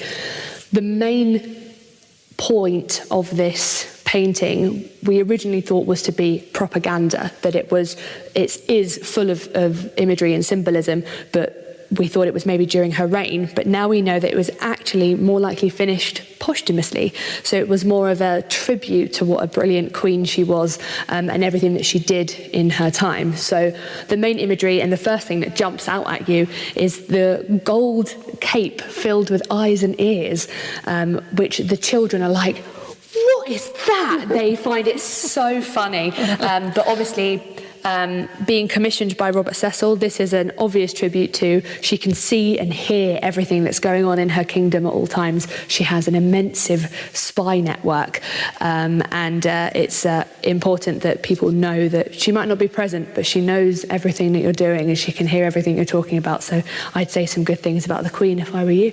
She's got the pearls around her neck and all across her sort of headdress and ruff. Obviously a big symbol of purity and innocence, and the fact that she was never married or had any children is obviously a great big symbol of that. The dress and her bodice is covered in English wildflowers, to show that England is close to her heart. She was born and raised in England and she loves England and she's keeping it close to her at all times. The gauntlet on her left-hand side, which is quite difficult to see in some lights, is very small, but it's almost she was willing to fight at any moment, which we'll actually see in another portrait later, but it's almost that she's willing to throw down the gauntlet to people if she needs to, and is ready to fight for her country and her love. You've got the serpent on her arm on the right, but it is her left arm, a jewel-encrusted serpent, and holding the red ruby heart in its mouth. So the serpent itself is a symbol of wisdom and knowledge, like the serpent in the tree in the Garden of Eden. Very big religious imagery there. And it would have meant that she was smart and knowledgeable and obviously full of wisdom to be queen. However, the ruby heart in its mouth shows that her heart is ruled by her head. So you'll have however many people thinking, oh, she's a woman, she can't be queen, she's too emotional, she's too driven by her heart, she'll feel things and make decisions.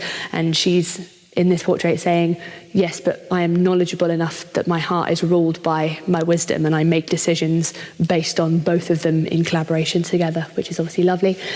And the final main thing is obviously the rainbow, which most people would think she's holding some odd glass pipe. It is indeed a rainbow, and the Latin, which is non sine sole iris, means no rainbow without the sun. So originally we thought that we were told that this is how the painting always looked, that there was this sort of faint rainbow being held in her hand, and that she wouldn't let it shine because she is the sun and she is the most important thing, and therefore she is the rainbow is sort of incorporated. However, when it was taken to be conserved, you remove the frame and you see the canvas as it is. It's obviously stretched around the sides, and there is this beautiful full colour rainbow just on the corner of the painting, which proves that just over time the colours have faded, which is obviously a shame, but it's also quite nice to know that there would have been a time when this was completely filled with colour, and that even though there's no rainbow without the sun, therefore she's actually causing the rainbow, which is an even nicer image to see, actually. And one thing we do know is that this gold cape that you can see, this obviously is sort of the reason I think it feels 3D, because it's almost coming out of the painting. It was actually originally red, almost like a sort of maroon colour. And like I said, we now know it was finished posthumously. It was actually added as quite a late addition, and that it's actually covered in 24 karat gold leaf. Really? So it's added on, but the eyes and the ears are painted onto the original maroon dress. So this has actually been decorated around, so that all of the shadows, all of the creases in the dress have been made using that gold leaf, which is, I think, the most incredible artistry I've ever seen. But just awesome, isn't it? And it's not in the original frame, but it is an exact replica of the original frame. Right. I believe that the original one just is slightly damaged, but is looking to be repaired. But it's always hung in this sort of gorgeous olive leaf gold frame. But what's interesting is that the crest at the top was never filled in. And again, if it was finished posthumously, do they put Elizabeth's or do they put James's? So a nice sort of, they've left it blank, which is quite nice. I think it's my favourite. It is my favourite. I think probably a lot of people would, probably say the same. We need a whole separate podcast for how much I'd love to talk about it, to be honest, because there's so much in it, but especially to learn more about it as well. So there's like a sort of vein on the side of her forehead that you can see. That was never seen in the original. When we sent it off, you couldn't see that. She was just pale. She was just quite normal, but that vein now shown, especially on her sort of like her chest and her like breast area as well, which is a little bit scandalous, to be honest. But these sort of extra sort of minute details of her body is really interesting. And obviously in this painting, she's very, very late into her life, and she definitely wouldn't have looked like this.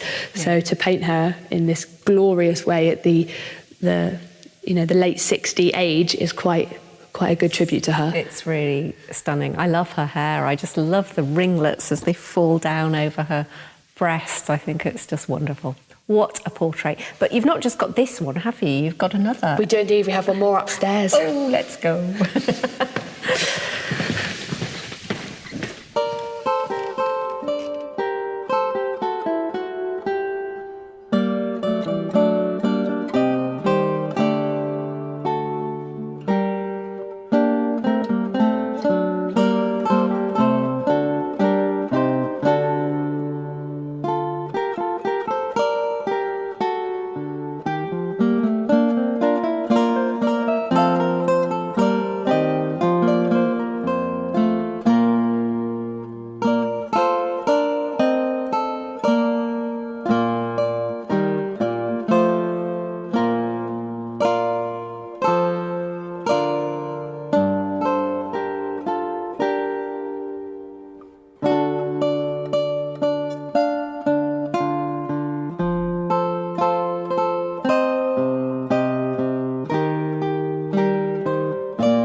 these are fantastic, aren't they? For just seeing what Tudor life looked like.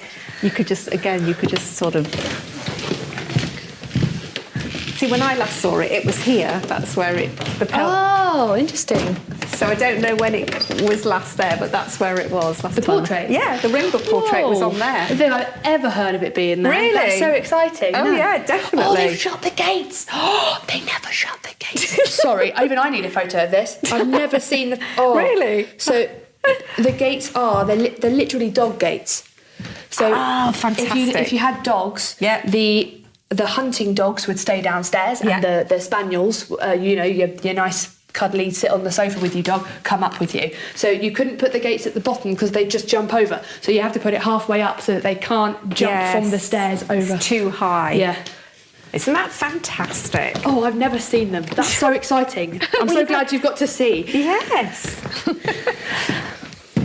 They're still in such amazing condition, aren't they? Yeah, they are original because the whole...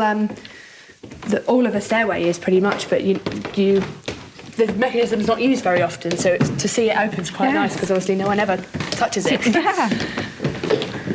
And we're making our way up the grand principal staircase, I assume. We are. Yes, absolutely. So the famous cantilever design, which obviously means it supports itself, coming out, there's no support underneath, actually taken from one of the designs at Tybalt's.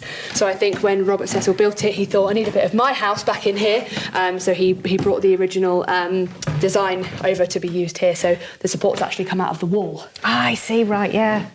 Because now it's dark wood. Was it always dark wood, or was it painted? You know, we hear a lot of the Tudor interiors, a lot of the wood would have been painted a lot brighter than we see it today. Is that the same, or is this meant to be this colour? I think it's always meant to be this colour. I believe there's a story that it was going to be painted, or they started to, and I think people were not impressed, or whoever was currently here at the time was not that impressed with it, so they have indeed kept it exactly as it is, but it's bright wood showing, which is lovely. Pretty magnificent. And obviously you've got the famous John Tradescant the Elder. Who's this? He's the man... What are we looking at, first of all? It's a pillar on top of the... I couldn't think of the word then. Yes. It's a pillar on top of the staircase. On the left-hand side, it is a gardener holding a rake in his lovely Jacobean hat. When Robert Cecil was building the house and designing the gardens, which he had a very, very big say in, John Tradescant the Elder was a very, very important designer of the garden, and he brought lots and lots of plants over from Europe. So they'd never been... sort of planted or grown in England before, so he brought a lot of them over, hence why the gardens are so immensely beautiful, because lots of sort of foreign plants were brought over for the first time. Fantastic, and he gets his remembrance here on the staircase. He does. Wonderful. Right, so let's head through these double doors. A double door. A double door. This is very splendid.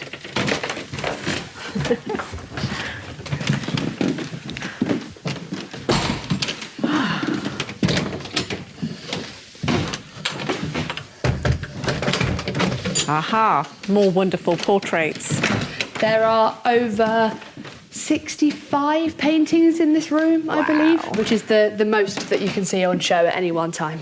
That's really awesome, and I think you brought me here to see this portrait of Elizabeth, which Indeed. is the Ermine portrait. It is the Ermine portrait. So as you come in, it's on your left-hand side, pride of place, as soon as you enter. And she's flanked either side by her grandparents, which is also quite nice. So you've got Henry VII on her right and Elizabeth of York on the left. So he's holding the red rose of Lancaster and she's holding the white rose of York, which is quite lovely. And my favourite little fact is that the wallpaper behind them looks like the curtains. It's not, but it's very, very similar, and I wonder if it was maybe taken as inspiration. Oh, yes, I see that. Quite an added extra. The actual curtains in the room is almost, as you say, it's almost entirely the same as the background of the paintings, yeah. But yes, Elizabeth's Ermine portrait, again, very similar to the one downstairs. She's a bit younger in this one, and we know who painted this one. This was Nicholas Hilliard. But again, that sort of imagery and symbolism definitely comes through. So she's holding the olive branch in her right hand. So again, big symbol of peace and prosperity. And then she's got the ermine on her left arm, which is a mix between a ferret and a weasel and a stoat, and sort of all of them mixed in one. But the coat is probably what people will recognise more, which is that white fur with the sort of black specks, which actually, if you look at Elizabeth of York's painting, is lining the wrists of her cloak. Obviously a very big royal symbol, and I think it's actually on the crown now. It sort of lines the ruff of a crown. And they only are this colour at certain times of the year, which makes them very, very rare. And the idea behind her having the ermine physically there is almost, I don't need to kill the ermine to prove that I'm royal and line it with something. He can line me and we can be friends, and his tail is literally wrapped around her wrist, and he's got his own crown around his neck. He's been made royal himself, which is quite lovely. And obviously directly next to her hand, almost touching, but not quite, is obviously the Sword of State as well. And we know that this painting was painted in 1585 because it's written very clearly, I say very clearly, quite sneakily on the hilt of the sword. Oh, so it is. You have to get right in. But yes, you can see how clever is that? How wonderful. And, you know, I'm assuming this was the Sword of State, which is wonderful to see because, of course, we've lost so much of that Tudor regalia. Absolutely. So fantastic to see. Although we can only see the hilt and the top of the blade, it's great to see it. Speaking of things that have been lost, you've got this. It's the Three Brothers. It's the Three Brothers. I knew you were going to get excited. It's the Three Brothers. I kept it secret from you this whole time. So you have the Three Brothers directly in the middle of the portrait, including the dropping pearl and everything.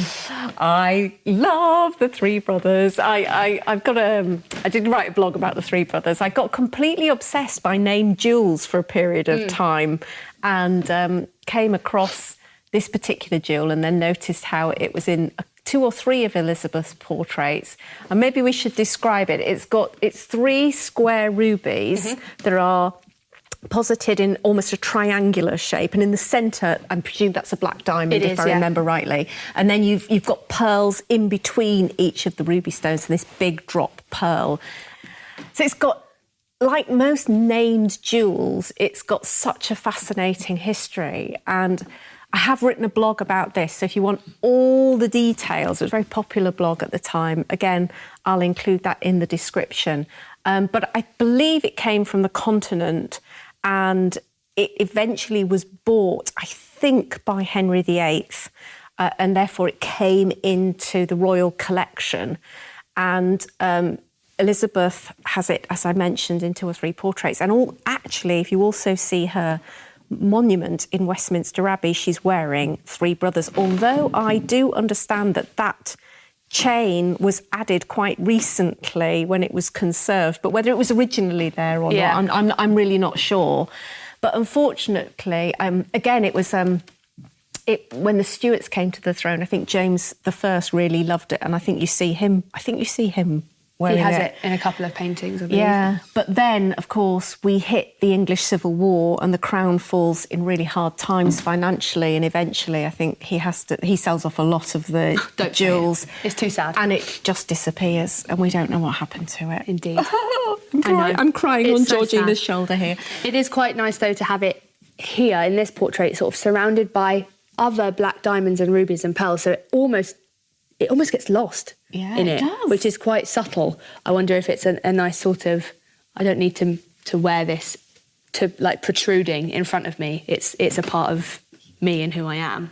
Yeah, and you're quite right. Until you pointed it out, I did kind of get lost. And you've got all those so many other jewels around it. It's like, look at me. I've got so many jewels, and wow, they are fantastic. I mean, for those people who don't know, many people will know, but for many, many years, I didn't know what these black stones were when I was looking at portraits. I thought it was some specific stone, but it's actually a diamond. So I'm just saying that for those people who maybe are quite new to Tudor history and are going around looking at Tudor portraits and wondering what those black stones are. It was because they didn't have the same cut of the diamond, I believe, now. So it didn't refract the light. I thought it was coal for ages. Yeah, jet or something like that. No, they're diamonds. So, how fantastic. That's brilliant.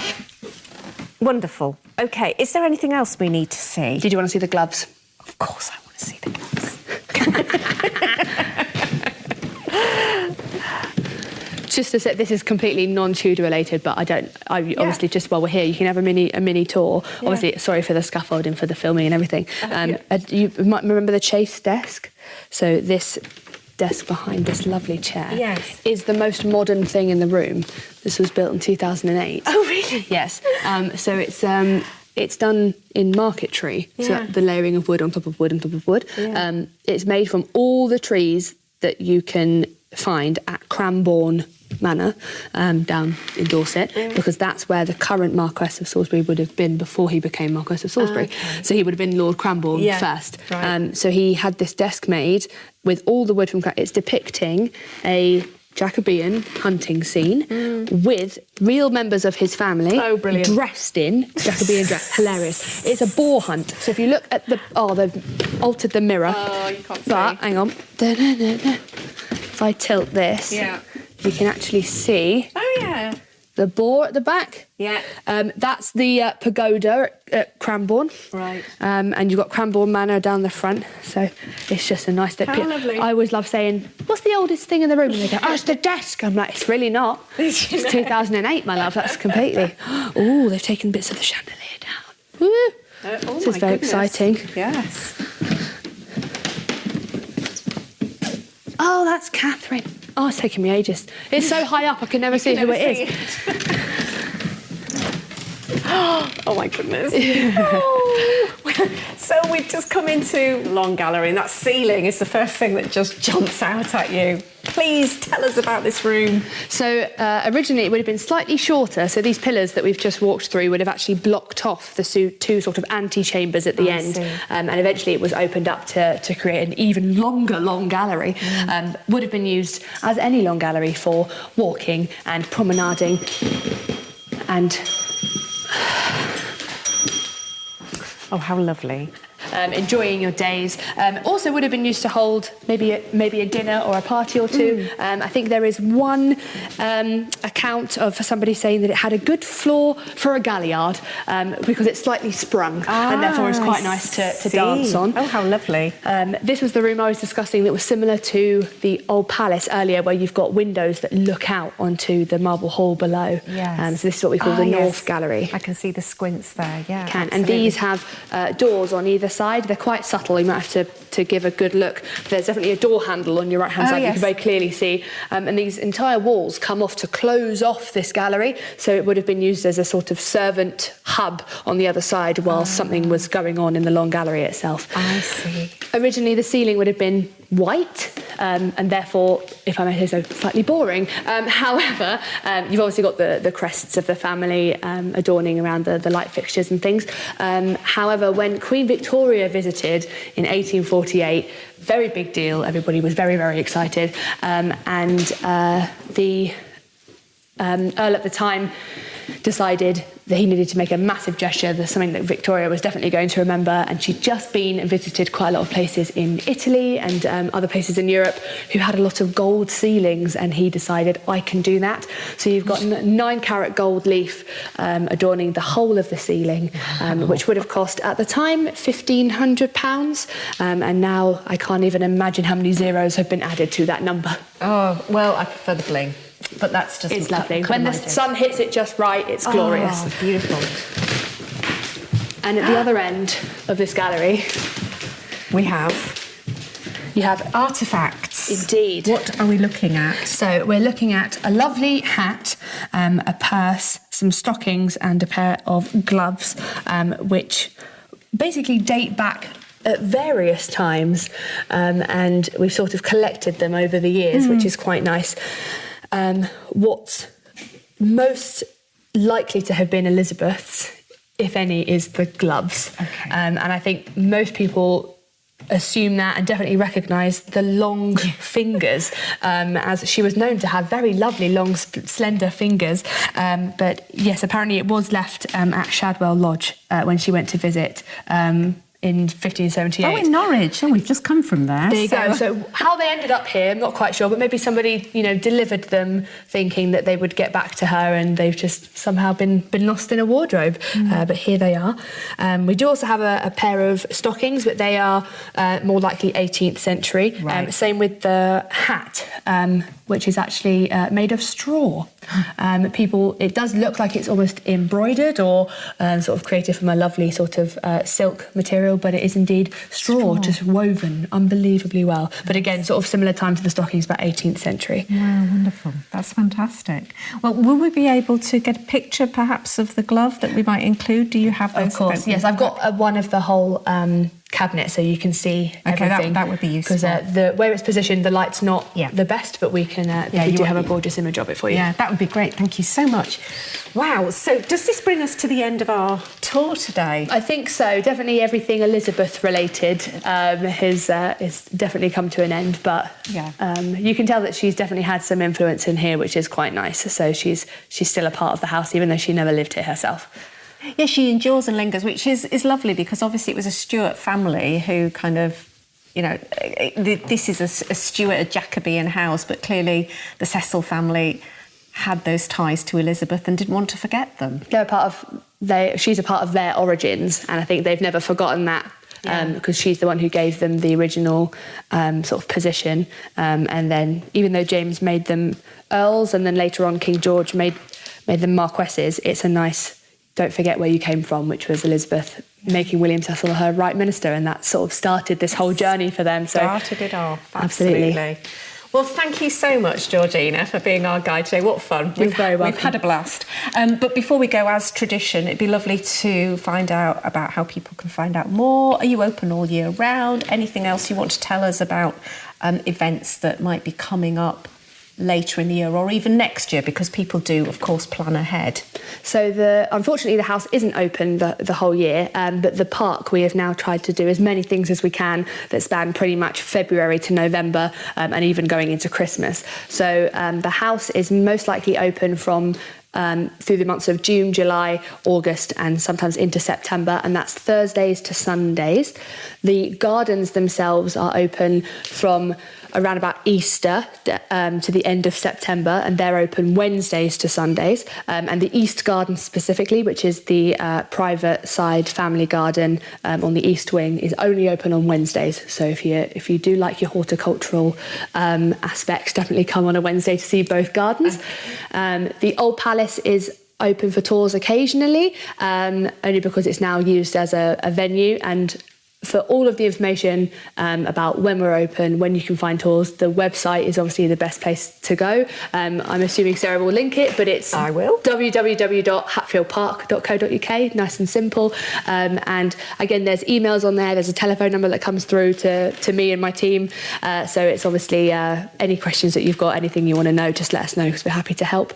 We also have a full-scale year chock-a-block full of events and festivals and things, some run by us, some run by other people. So if you fancy coming to any of those, definitely check out our events page as well, because all of the information's on there. Okay. And if anytime you want to come, you just let us know. Oh, that's lovely. Thank you so much. So, once again, thank you for being our tour guide for today. having me. And I hope, dear listeners, that you will get a chance to come and look at that beautifully restored portrait of Elizabeth. I think it just is the pearl of Hatfield. Please do.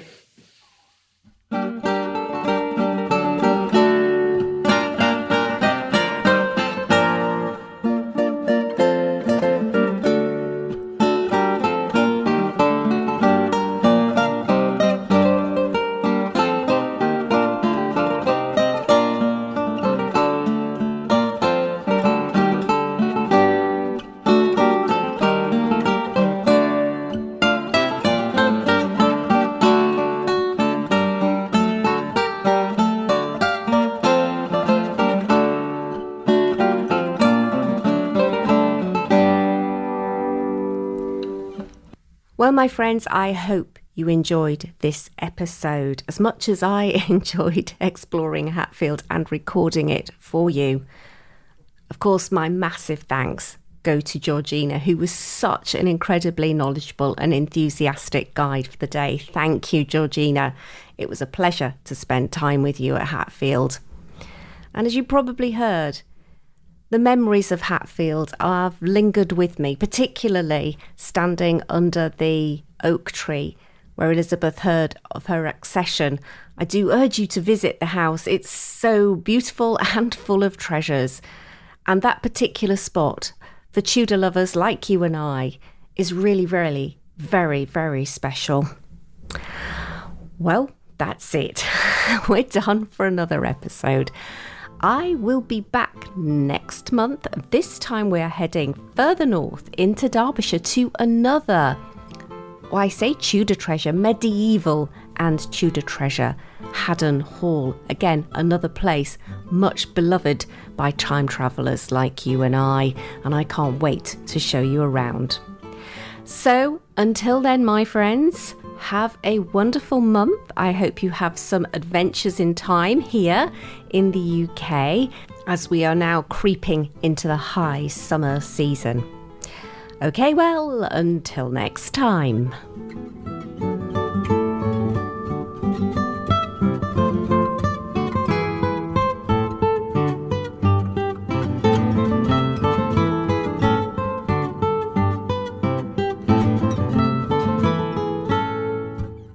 Thank you for tuning in to today's episode of the Tudor History and Travel Show.